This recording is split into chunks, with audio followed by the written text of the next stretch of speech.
What you're going to see, hopefully tomorrow, is a lot of flight logs, a lot of names, a lot of information, but it's pretty sick what that man did. Hey everyone, welcome back to America First. Today we're diving into a major developing story that has serious implications for government transparency. Attorney General Pam Bondi is demanding the release of all Jeffrey Epstein documents and accusing the FBI of withholding critical files. This story has been breaking over the past few days, and I wanted to give you the complete breakdown of what's happening, who's involved, and why this matters. Before we continue, I would appreciate your support through a like on this video and a subscription to our channel. By subscribing, you'll receive notifications of our latest content, ensuring you never miss our new releases. Red, white, and blue, it's the land of the free. We're diving into politics, sea to sea. Voices of the people, the truth is the key. America First, where we all agree. America First, let's break it down. From the Capitol Hill to your hometown. News, debates, the stories you've missed. Stay informed with America First.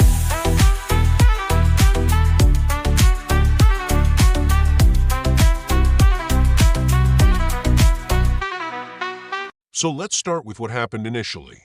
Attorney General Pam Bondi appeared on Jesse Watters' show and made some pretty bold claims. She stated that flight logs, names, and a lot of information about Jeffrey Epstein would be released, describing his actions as sick.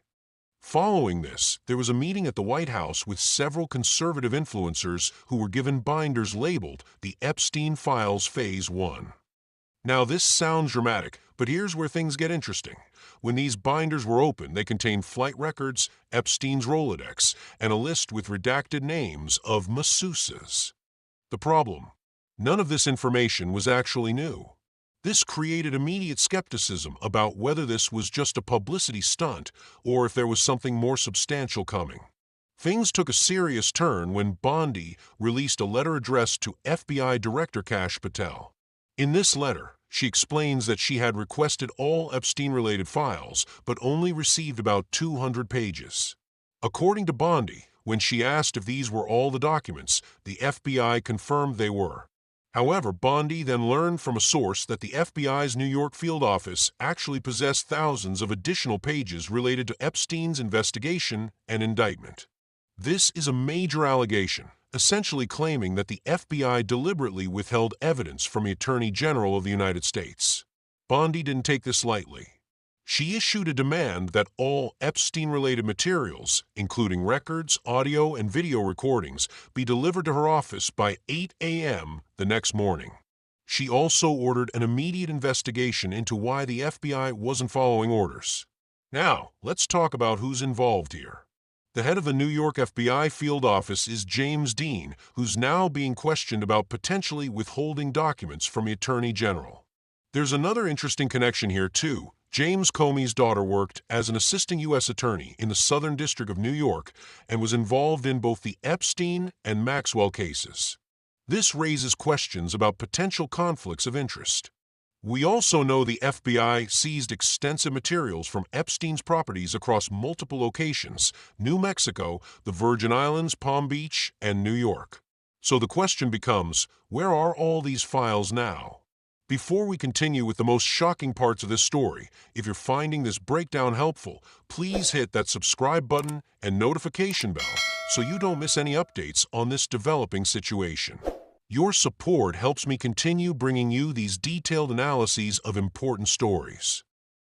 Another crucial aspect of this story relates to Epstein's death. Former Attorney General Bill Barr commented on what he called suspicious coincidences surrounding Epstein's death in prison. These included a malfunctioning camera, a missing cellmate, and guards who didn't perform their required checks. Perhaps most concerning of all are the suggestions that Epstein may have been an intelligence asset, potentially working with multiple countries. This raises the possibility that the government might be protecting itself by withholding information about his operations and connections. President Trump did say during his campaign that he would release these files, so this push for transparency isn't coming out of nowhere. There are also reports that Epstein acted as an informant to the FBI, which raises questions about whether the Bureau is embarrassed about their handling of the case and their failure to protect hundreds of young victims. So where does this leave us? We have an attorney general demanding the release of thousands of documents that the FBI allegedly tried to hide. We have questions about Epstein's connections to intelligence agencies and powerful people. And we have a promise from the administration to provide transparency on a case that has haunted American politics for years. The next few days will be critical as we see whether the FBI complies with Bondi's demands and what those documents might reveal. I'll be following this story closely and bringing you updates as they happen. Thanks for watching this breakdown. If you found it informative, please give this video a thumbs up, share it with others who might be interested, and don't forget to subscribe for more analysis on America First. Drop your thoughts in the comments below. I'd love to hear your take on this developing situation. Until next time, stay informed, and I'll see you in the next video.